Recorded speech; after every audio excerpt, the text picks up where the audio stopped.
Inédit, l'éducation à l'environnement complétera dans les jours à venir la liste des matières enseignées en République du Congo. À cet effet, le ministère de l'Enseignement général, l'ambassade de France au Congo ainsi que l'opérateur local Renatura ont officialisé un partenariat marquant ainsi le lancement du projet Former, informer et protéger, l'éducation et la sensibilisation à l'environnement pour tous. Ce projet qui a pour ambition de faire 1 million d'hectares de plantations forestières et agroforestières est plus que nécessaire afin d'aider toute la communauté, à commencer par les plus jeunes et les jeunes, à s'approprier cette problématique essentielle pour la survie de l'humanité.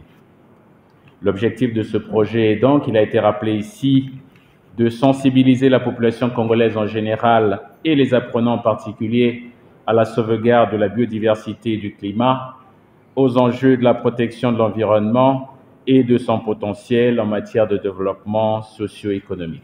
Financé par le fonds Équipe France à la hauteur de 684 494 € sur 27 mois, ce projet prévoit de l'innovation dans le système éducatif et des campagnes de sensibilisation afin d'impliquer les communautés dans la cause environnementale.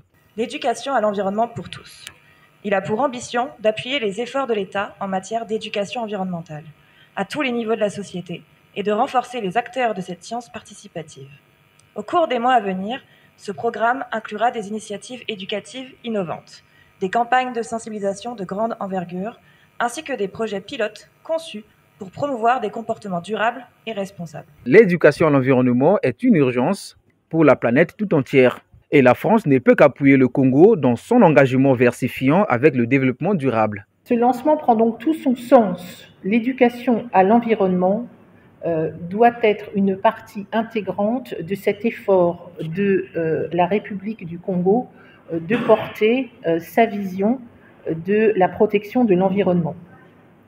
Ce projet dont nous parlons aujourd'hui intéresse la population congolaise dans son ensemble, mais l'une des deux composantes vise à répondre de manière concrète à votre ambition, Monsieur le Ministre, de renforcer également la formation des professeurs et des enseignants à l'éducation à l'environnement, ce qui n'est pas une matière communément enseignée et qui doit s'incarner dans des choses extrêmement concrètes. Une occasion pour la couche juvénile congolaise et des formateurs de se faire former pour informer et sensibiliser la génération présente et future sur le bien fondé de la conservation de la biodiversité.